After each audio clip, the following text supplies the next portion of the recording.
Ready when you are. Okay, Dr. B, hit record and then let it run a little bit. Okay, All right, and 3, 2, 1, go.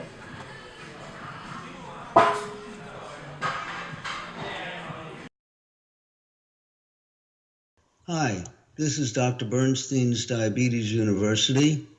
Today we're going to be talking about exercise, but first I want to give a little sales pitch to encourage you to read my book, Diabetes Solution. I've had type 1 diabetes for 71 years. I'm now 82 years old. I can exercise very strenuously. I probably look, act, and sound younger than than non-diabetics 20 years my junior. And how this happens is described in my book. It involves normalizing blood sugars. It involves frequent blood sugar self-monitoring. It involves, for many of us, continuous glucose monitoring, and perhaps first and foremost, a very low carbohydrate, high protein diet. The exercise that I do would help anybody achieve longevity. It has to do with something that you could look up on the internet or on our prior videos, something called telomeres.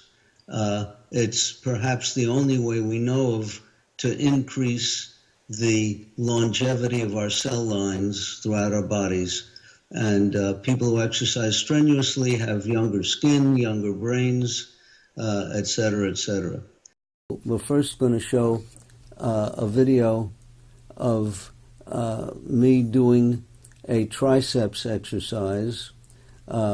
It's using a double-ended rope where I pull down, and I'm trying to demonstrate proper form, which is important for exercises in general if you're doing weight training.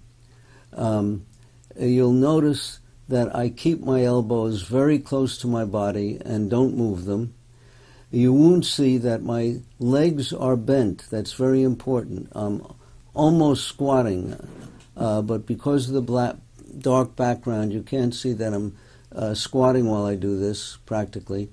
And I bring my arms around to the sides of my body as I pull the rope down, and with my elbows held against my body, my hands are going way out to the side and around to the back.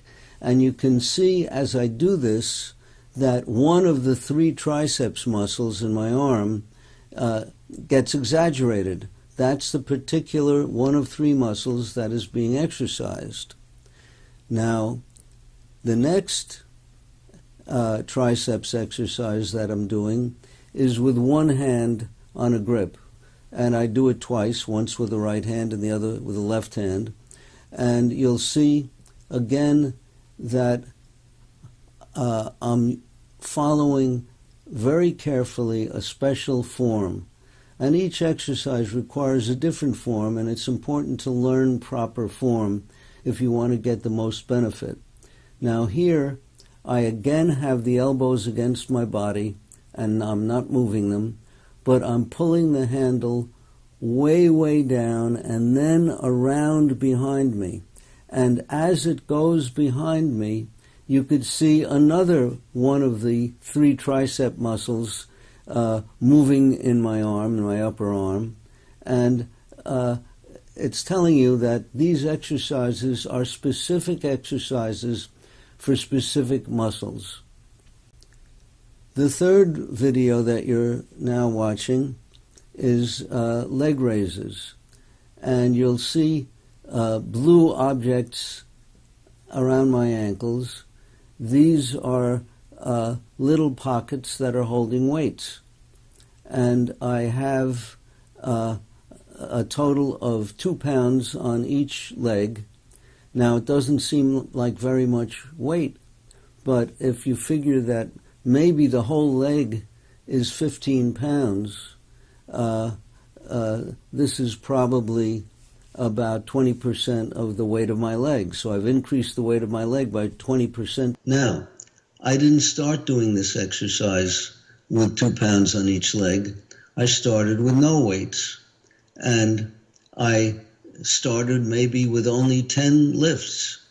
And I found over time, maybe it took me a year, increased the number of lifts by 1 lift every time I went to the gym. When I got to 75, I was getting bored, so I started adding weight.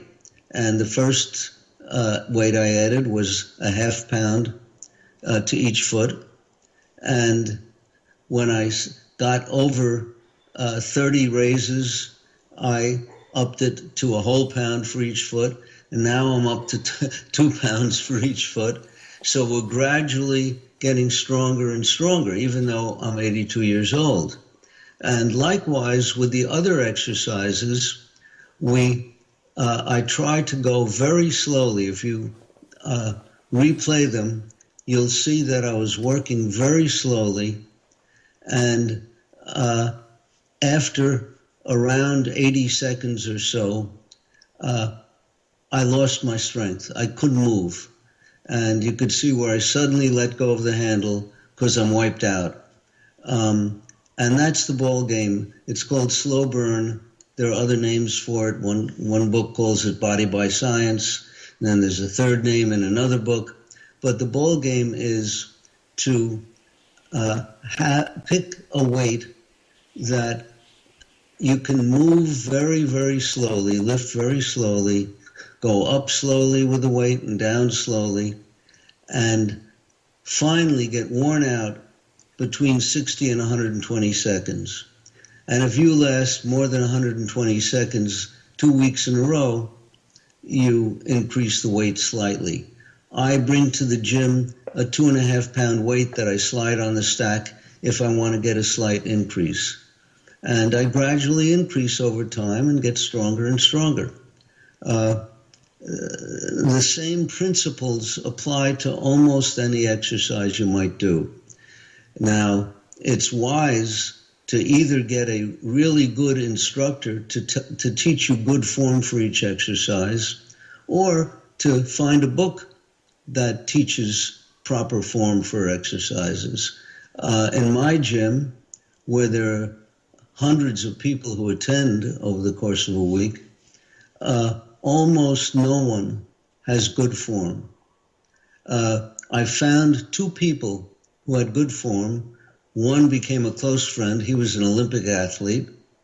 And the other, I was amazed at his muscles, at the gyrations he was able to do with his body, and the absolutely perfect form. And I asked him how he learned such perfect form. He said, "I'm a ballet dancer." So you don't see good form routinely, and most instructors may not even know good form, but there are ways of finding out, and you have to do a little research. Thanks for watching. Let's see what you could do with your blood sugars and your muscles.